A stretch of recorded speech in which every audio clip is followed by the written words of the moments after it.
The long journey of Theobiaha through history would come to an end at some point in the second half of the 3rd century AD, although it is soon to safely establish the causes for which it was decided to abandon the Murgitan Republic. Archaeological interventions allow us to rule out any violent episode. To date, we have not found any level of destruction that can be associated with the last years of life in the city. Therefore, we can assume that it was not affected by any meteorological phenomenon, especially adverse and serious, such as floods or storms, nor geological, such as earthquakes or tsunamis. It also does not seem likely that the city would have been immersed directly in any armed conflict or that it would have been the subject of raids or other similar transgressions.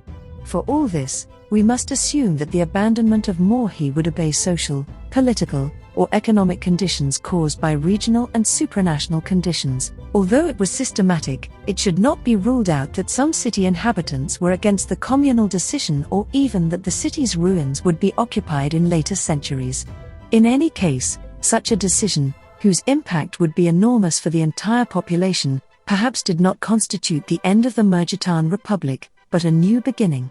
However, there are only a few examples of cities' relocation in the Roman world.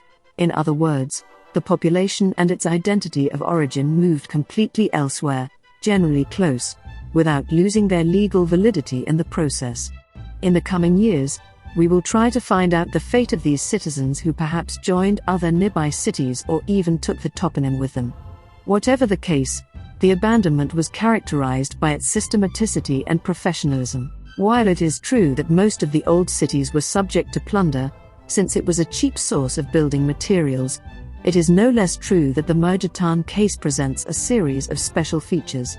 First of all, the methodical process of dismantling stands out. All the excavated areas to date present clear evidence of having been subjected to deconstruction procedures. All the walls of the different rooms show evidence of the plundering committed, some having completely disappeared, and leaving only the negative of their existence.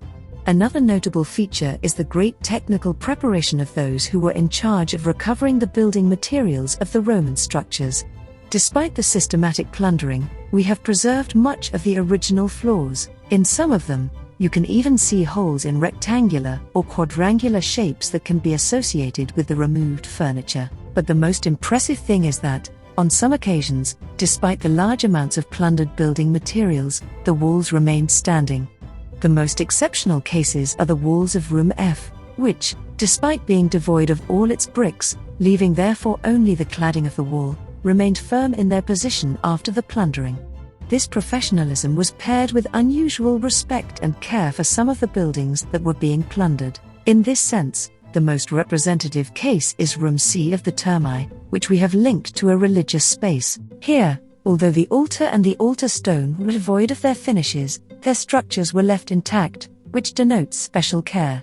Also, specialized tools were used, such as picks, sledgehammers, pointers, wheel carts, and even adjustable pliers for the extraction of ashlars.